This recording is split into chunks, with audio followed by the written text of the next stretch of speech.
Last lectures में हम कुछ इक्वेशंस ड्राइव कर रहे थे और हमने initial velocity, final velocity, time, acceleration में कुछ इक्वेशंस फॉर्म की थी। उसी का कंटिन्यूएशन में हम देखते हैं वेलोसिटी टाइम ग्राफ। तो वेलोसिटी टाइम ग्राफ, वेलोसिटी को आप वाई एक्सिस पे बना लीजिए और टाइम को बना लीजिए एक्स एक्सिस पे।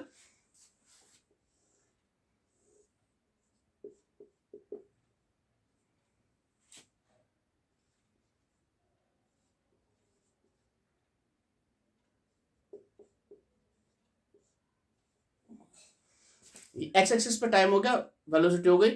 और अगर किसी पार्टिकल का मोशन है, कोई पार्टिकल पी से पी नॉट तक जाता है, पी से पी प्राइम तक जाता है,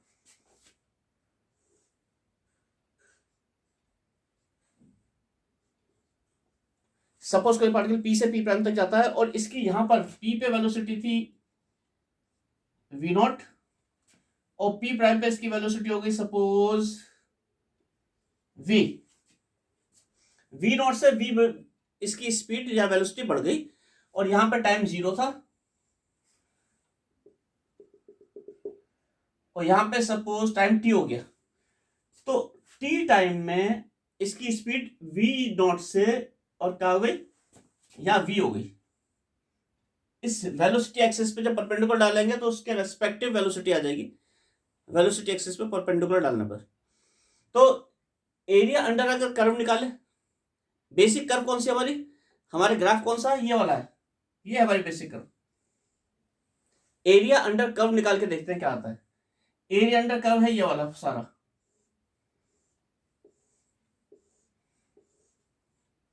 ये सारा, ये कौन सी कर्व है,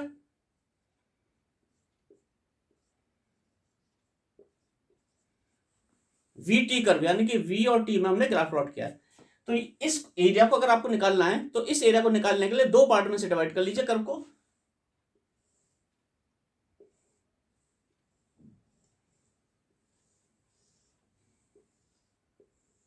ये हो गया। तो एक तो देखो ये रेक्टेंगल है, एक तो रेक्टेंगल मिल गया और ऊपर वाला क्या है,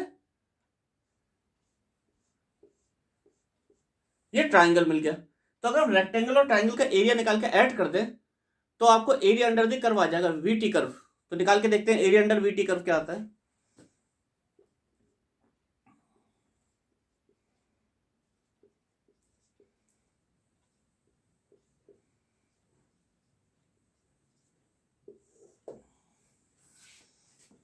यहां से यहां तक वी नॉट वैल्यू है। इस डायग्राम को दोबारा बता देता हूं इजी करने के लिए आपका। ये ऐसे हो गया,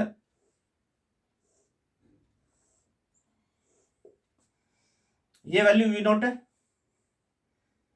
ये टी है।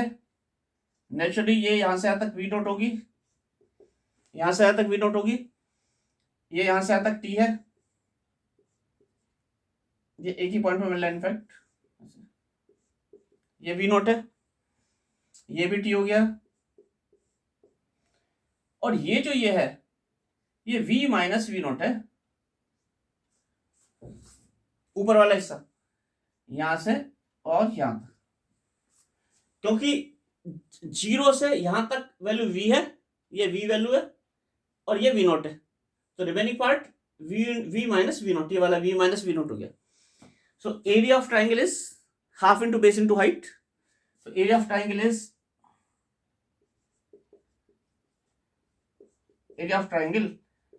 half into base is t and height v minus v naught. What is the area of rectangle?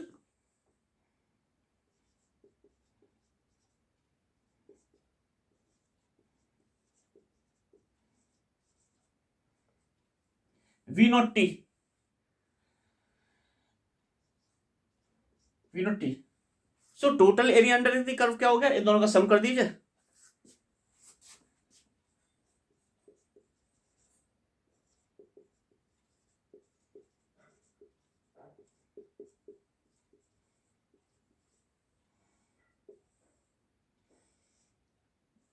v naught t plus half t v minus v naught. Again, what was v? जो equation 1 हमने देखी थी, equation 1 में v क्या था, v था v naught plus a T. तो यहां v की वैल्यू रख देते हैं, ये हो गया v naught t plus half T v naught plus a t minus v not. तो v नॉट से v नॉट कैंसिल हो गया, this simply becomes v naught t plus half a t square. So what we obtained here, v naught t plus half a t square. और आपको पता है ये हमने इक्वेशन ड्राइव की थी और ये क्या आया था, डिस्प्लेसमेंट आया था पहले।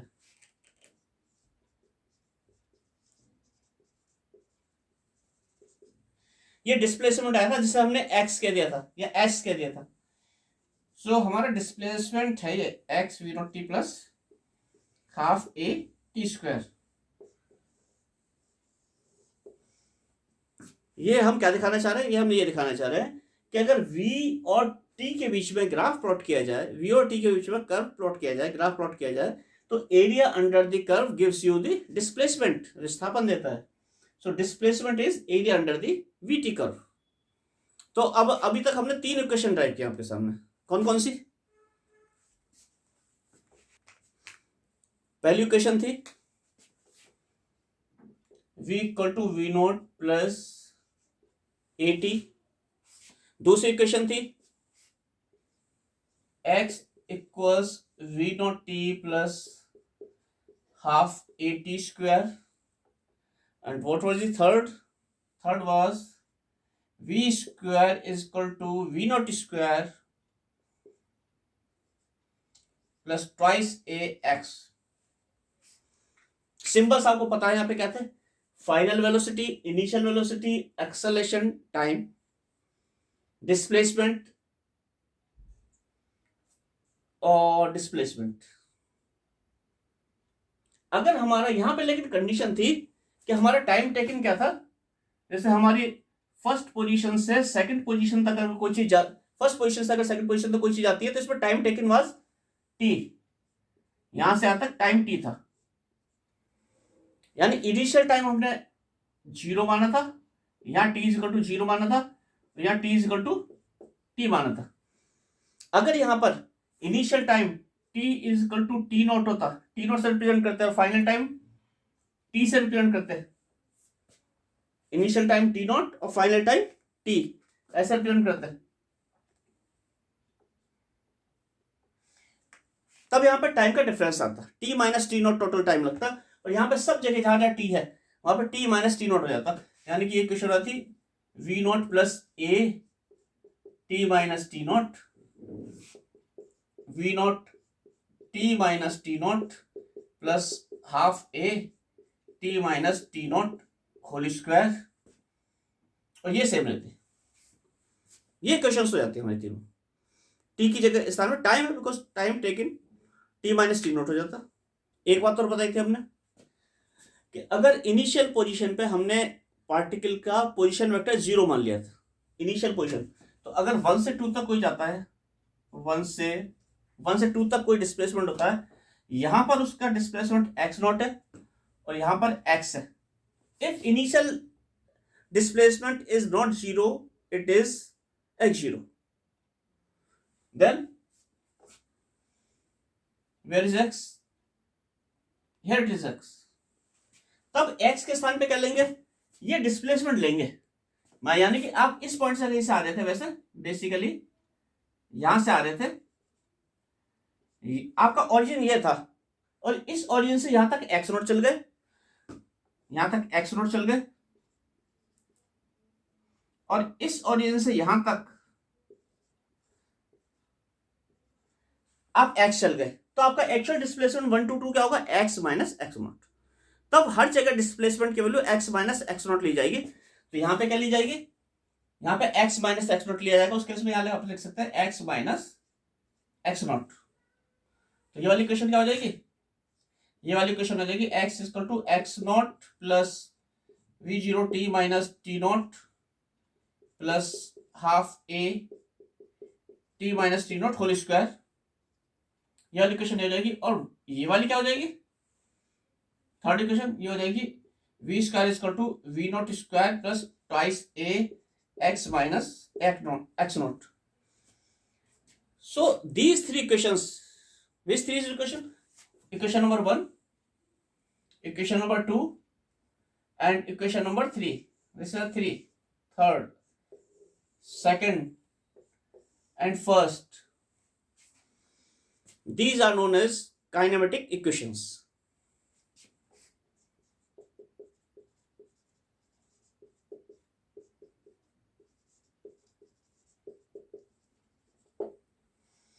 और ये बहुत बड़ा रोल प्ले करती हैं आपकी प्रॉब्लम्स को सॉल्व करने में। कोई भी क्वेश्चन, कोई भी मोशन हो, किसी भी तरह का मोशन हो, उसमें ये बहुत बड़ा रोल प्ले करती हैं। इवन प्रोजेक्टाइल मोशन भी जो होता है वो भी, उसमें भी बेस इन्हीं इक्वेशंस का है, उनमें भी यही बेस लेते हैं हम, इन्हीं इक्वेशंस को लेते हैं सॉल्व करने के लिए। इसमें एक टर्म और बतानी आपकी जरूरत हो जाती है आपको प्रोजेक्टाइल मोशन शुरू करने से पहले, रिलेटिव वेलोसिटी।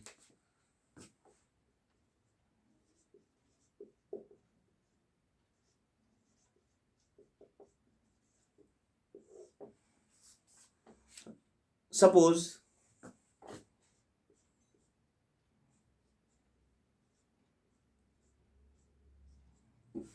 ये दो पर्सन है ए और बी, पहला वाला भाग रहा है 10 किलोमीटर पर आवर से और दूसरा भाग रहा है 20 किलोमीटर पर आवर से, और एक और है सी, इसकी वेलोसिटी 0 है। तो ये आदमी कहेगा ये वाला 10 किलोमीटर पर आवर से भाग रहा है, और ये आदमी कहेगा इसे ये 20 किलोमीटर पर आवर से भाग रहा है। लेकिन अगर इसे हटा दें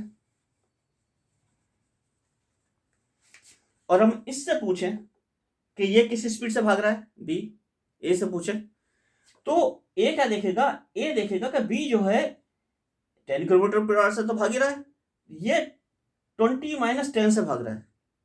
या अगर ये देखें, अगर ये 10 से भाग रहा है, ये भी 10 से भाग रहा है, 10 किलोमीटर पर आवर से, और जो रुका हुआ था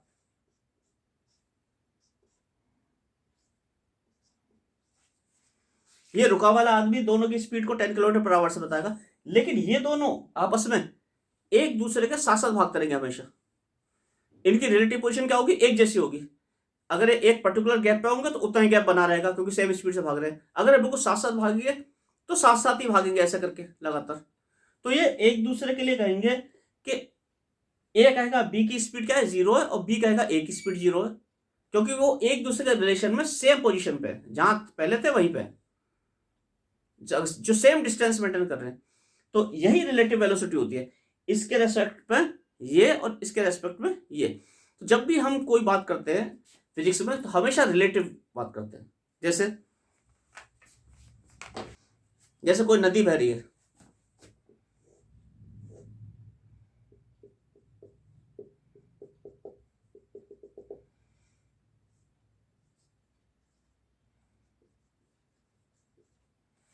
ये नदी है, इधर की तरफ बह रही है 20 किलोमीटर पर आवर से, एक आदमी यहां खड़ा है,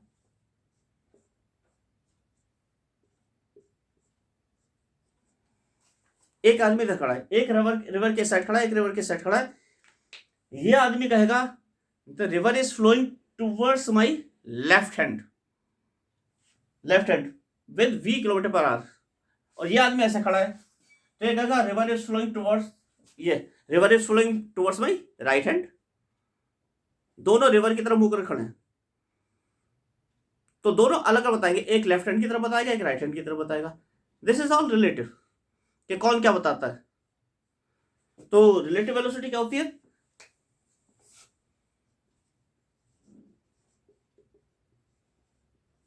relative velocity of A with respect to B is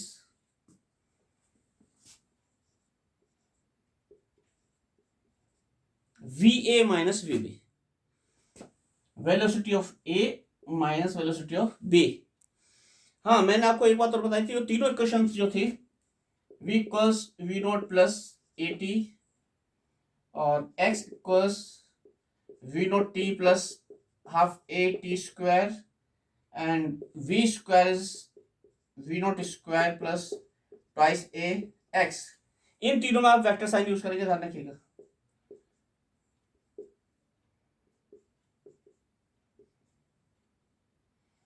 क्योंकि स्क्वायर है और वेक्टर का मल्टीप्लिकेशन है, तो इनका स्क्वायर हटा भी सकते हैं इस इक्वेशन में।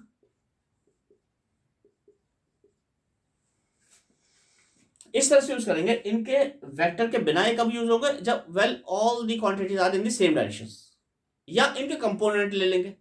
कोई v इधर है और डिस्प्लेसमेंट इधर है,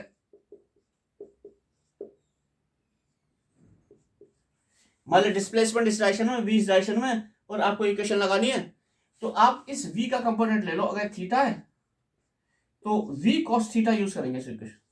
तब हम इस इक्वेशन में v की जगह पे क्या यूज करेंगे, v cos थीटा, क्योंकि हमें सेम डायरेक्शन में होनी चाहिए, तब वेक्टर साइन हटेगा, अदरवाइज वेक्टर साइन रहेगा। जनरली हम लिखते समय वेक्टर साइन नहीं लगाते, अदरवाइज वेक्टर है। तो नेक्स्ट लेक्चर में इसके बाद हम प्रोजेक्टाइल मोशन शुरू करेंगे। इस लेक्चर को यही खत्म करते हैं।